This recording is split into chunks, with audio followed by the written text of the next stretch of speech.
پارہ نمبر 24 سورہ حامیم سجدہ۔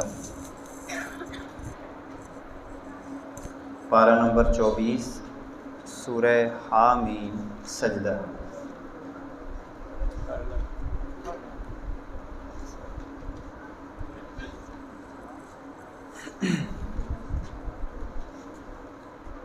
اعوذ باللہ من الشیطان الرجیم، بسم اللہ الرحمن الرحیم۔ حامیم، اللہ اور اس کا رسول اس کا معنی بہتر جانتے ہیں۔ تنزیل من الرحمن الرحیم، اتاری ہوئی کتاب ہے یا اتارا ہوا قرآن ہے رحمان رحیم کی طرف سے۔ کتاب ایسی کتاب ہے، قرآن پاک ایسی کتاب ہے، فصلت آیاتہ، جس کی آیتوں کی واضح تفصیل کر دی گئی ہے۔ یعنی کوئی ایسی آیت نہیں ہے کہ جس میں ابہام ہو، ہر حکم بڑا واضح انداز میں بیان کر دیا گیا ہے۔ قرآناً عربیاً، اور حالت اس کی یہ ہے کہ عربی زبان میں ہے قرآن، لِقَوْمٍ يَعْلَمُونَ، اس قوم کے لیے جو جانتی ہے، جو علم رکھتی ہے، اس کے لیے قرآن مقدس کی آیات واضح تفصیل کے ساتھ بیان کر دی گئی ہے۔ بشیراً، خوشخبری سنانے والا، وَنَذِیراً، اور ڈر سنانے والا۔ یعنی قرآن مقدس جو ہے، اس کی خصوصیات میں سے گویا کہ ایک خصوصیت یہ ہوئی کہ ہر آیت کو واضح انداز میں اور تفصیل کے ساتھ بیان کر دیا گیا ہے، کھول کے بیان کیا ہے، تفصیل کے ساتھ بیان کیا۔ عربی میں ہے، جاننے والوں کے لیے اس میں ہدایت ہے، خوشخبری بھی ہے اور ڈر کا پہلو بھی ہے۔ اب ساتھ ہی رب ذوالجلال نے فرمایا کہ فَأَعْرَضَ أَكْثَرُهُمْ فَهُمْ لَا يَسْمَعُونَ، ان کے اکثر نے منہ پھیر لیا، ان کے اکثر نے منہ پھیر لیا، فَهُمْ لَا يَسْمَعُونَ، اور وہ اس قرآن کو سنتے ہی نہیں ہیں، اس قرآن کو سنتے ہی نہیں ہیں۔ اس کا مطلب یہ ہوا کہ جو لوگ قرآن مقدس کے واضح حکم ہونے کے باوجود، تفصیلی آیات ہونے کے باوجود منہ پھیر لیتے ہیں، وہ بھی اکثر لوگوں میں شامل ہو جاتے ہیں۔ یہ پہلے بھی میں نے آپ کو کئی دفعہ عرض کیا کہ اللہ رب العزت نے یہ اکثر کا لفظ اکثر استعمال کیا ہے۔ اکثر نہیں مانتے، اکثر عقل نہیں رکھتے، اکثر غور و فکر نہیں کرتے، اور اس کے مقابلے میں فرمایا تھوڑے ہی ہیں جو سمجھتے ہیں، تھوڑے ہی ہیں جو عقل رکھتے ہیں، تھوڑے ہی ہیں جو اس کو جانتے ہیں۔ اس کا مطلب ہے وہ جو تھوڑے لوگ ہیں وہی اللہ کے برگزیدہ ہوتے ہیں۔ ہمارے ہاں آج کل ایک بڑا مسئلہ ہے کہ ہم کثرت کے پیچھے بھاگتے ہیں، کثرت کے پیچھے نہیں۔ کثرت اصل نہیں ہے، اصل ہے اس کی طاقت، قوت، سمجھداری۔ وہ ایک بندے میں بھی آ جائے تو یہ مقولہ ہے کہ ایک بندہ بھی اگر راہ حق پر ہو تو وہ بھی پوری جماعت ہوتا ہے۔ ایک بندہ بھی اگر کسی معاشرے میں راہ حق پر ہو وہ جماعت ہوتا ہے۔ جب رب ذوالجلال یہاں پہ فرما رہا ہے کہ اکثر نہیں سمجھتے، اکثر نہیں جانتے، تو پھر مجھے بھی پریشان ہونے کی ضرورت نہیں ہے۔ قلیل لوگ ہی اگر دین متین پر چل پڑتے ہیں تو وہ معاشرے کو سنبھال لیتے ہیں۔ یہیں سے جو ایک بنیادی فرق میں واضح کرنا چاہوں گا، آپ پورا قرآن پڑھیں، قلت کی بات اللہ نے کی ہے۔ قلیل لوگ تدبر کرتے ہیں، قلیل لوگ تفکر کرتے ہیں، قلیل لوگ عقل رکھتے ہیں۔ اس کا مطلب ہے کہ فرض کریں ایک گاؤں ہے یا ایک علاقہ ہے، کثیر تعداد میں لوگ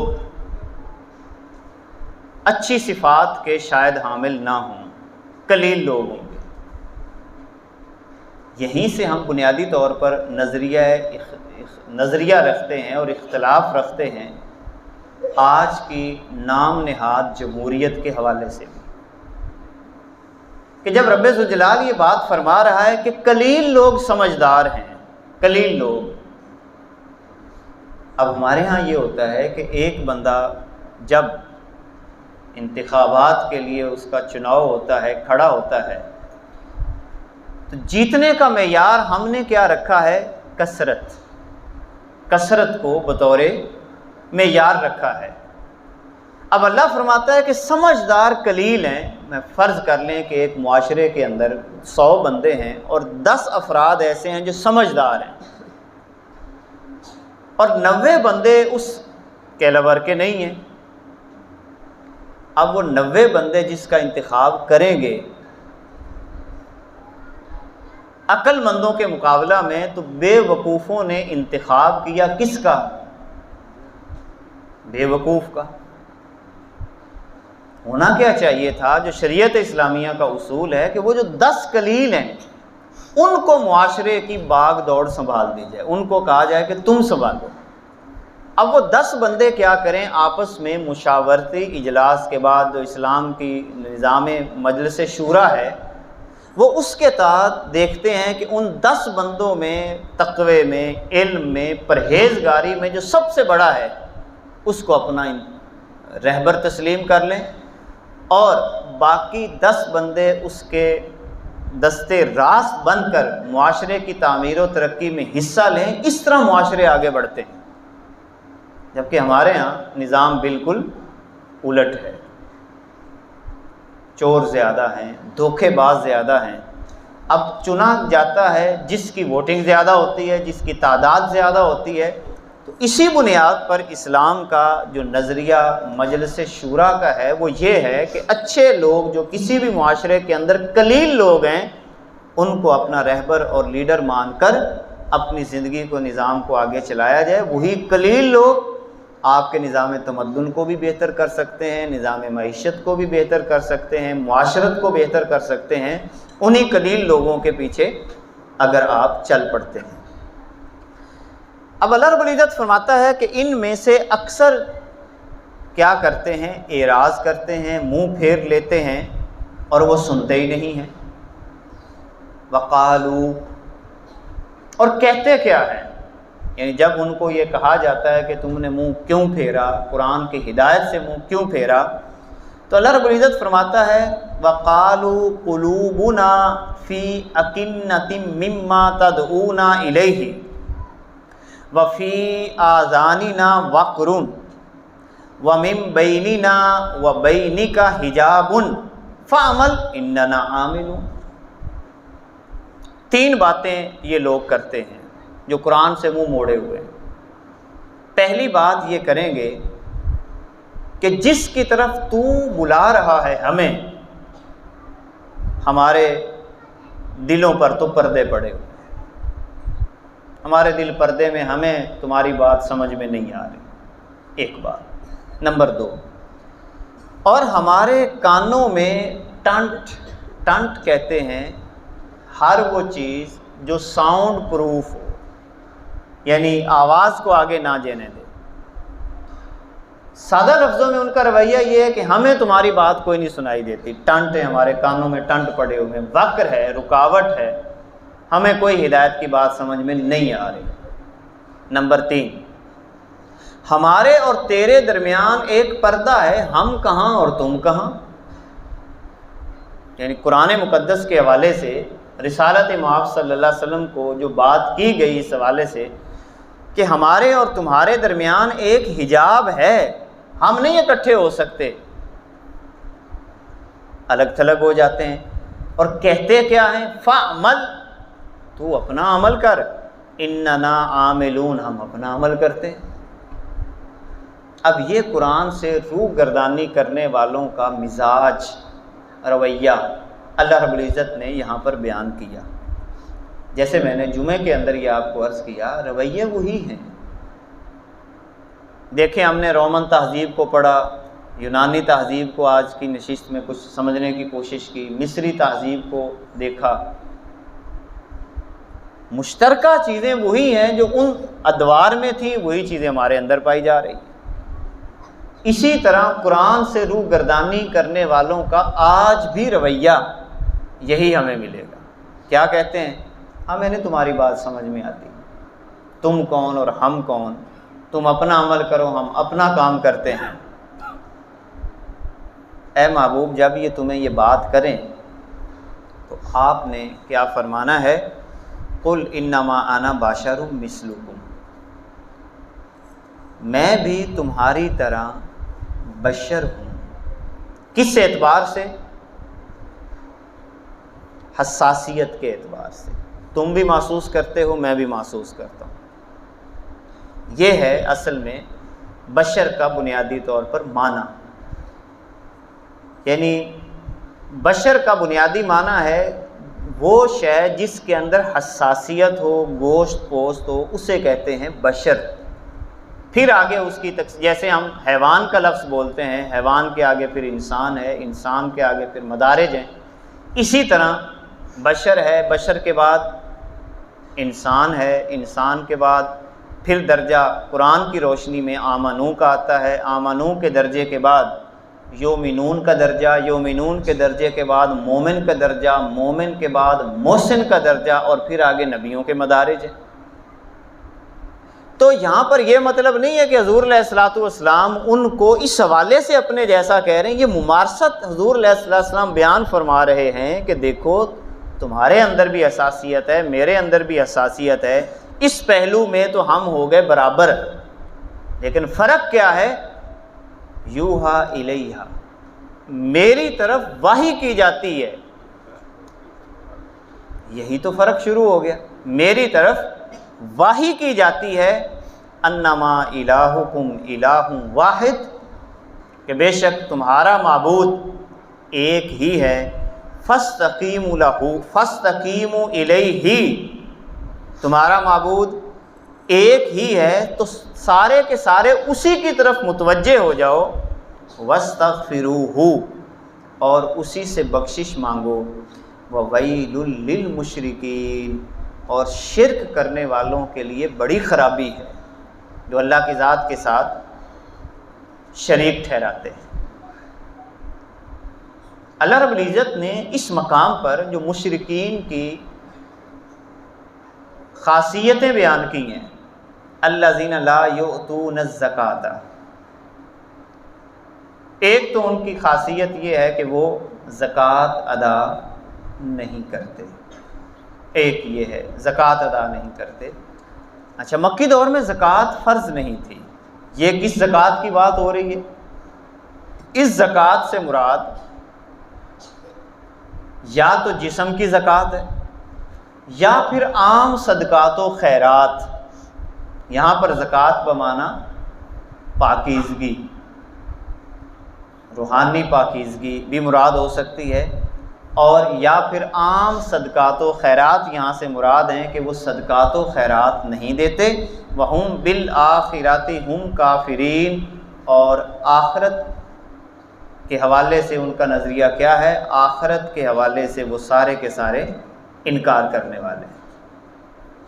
ان الذین آمنوا، بے شک وہ لوگ جو ایمان لائے، وعاملوا الصالحات، جنہوں نے عمل صالح کیے، نیک اعمال اختیار کیے، لہم اجر غیر ممنون، ان کے لیے نا ختم ہونے والا اجر ہے، نا ختم ہونے والا اجر ہے جو ایمان لائے اور جنہوں نے عمل صالح کیے۔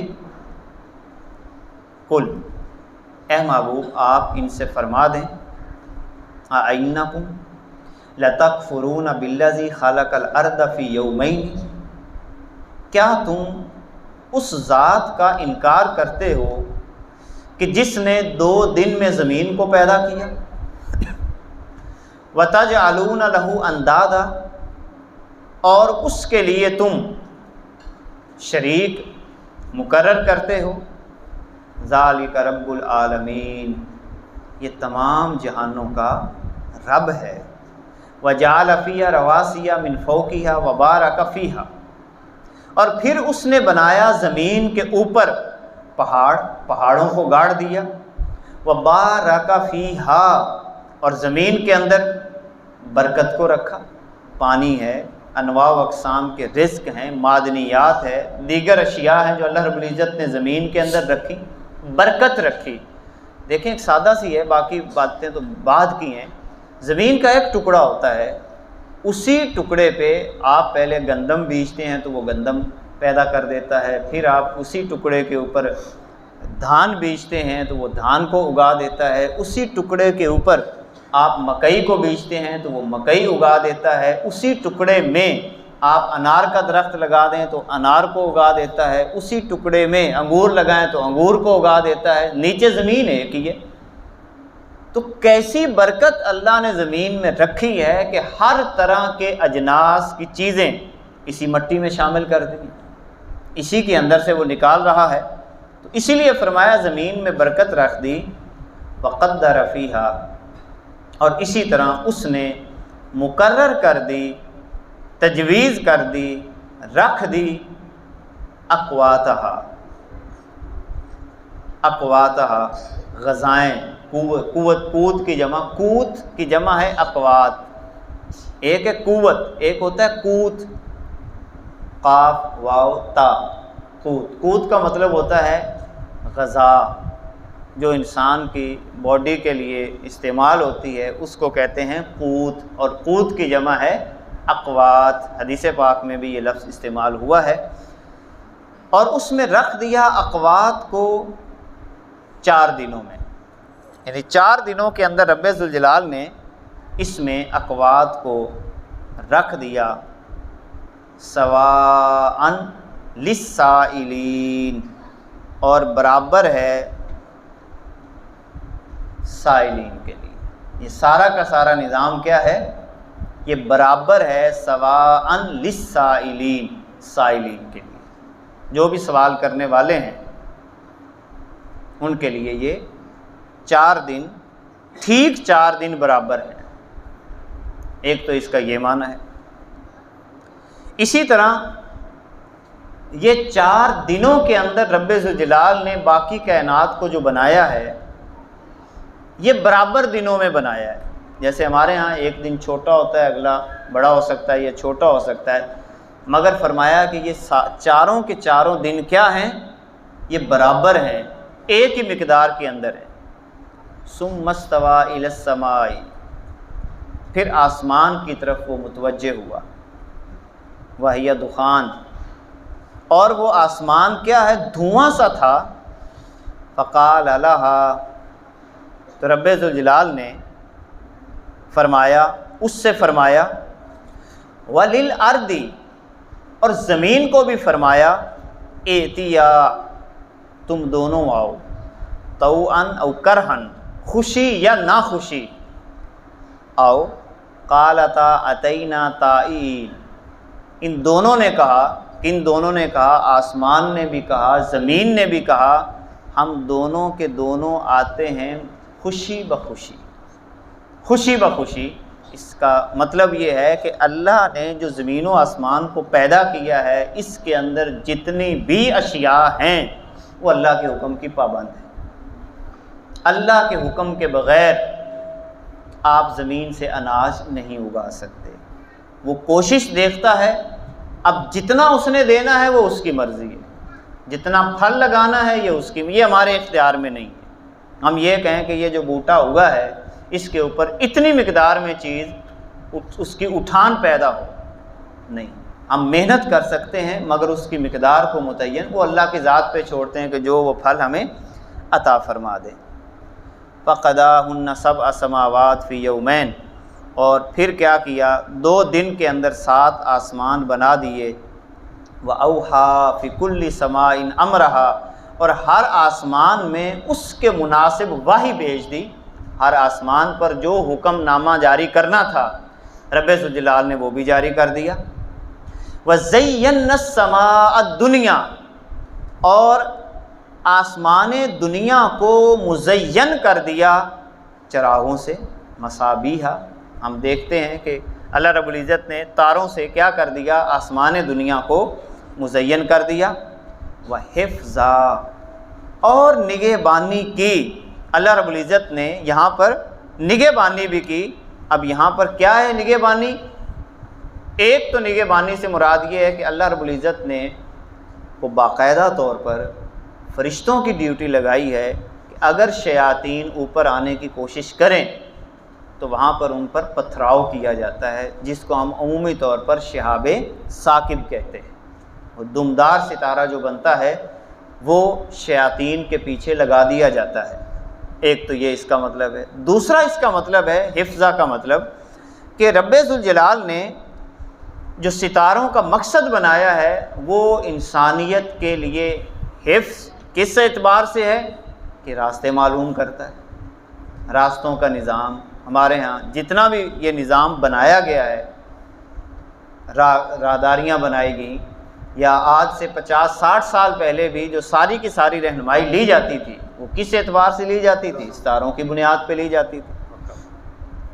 قطبی ستارہ ہے، یا اس کے علاوہ وہ جو 7 ستاروں کا مجموعہ ہے، گرمی اور سردی کے اوقات کا اسی انداز سے پتہ چلتا، اور اس کے علاوہ بہت سارے یہ سمندروں کے اندر وہاں پر بنیادی طور پر اسی سے رہنمائی لی جاتی۔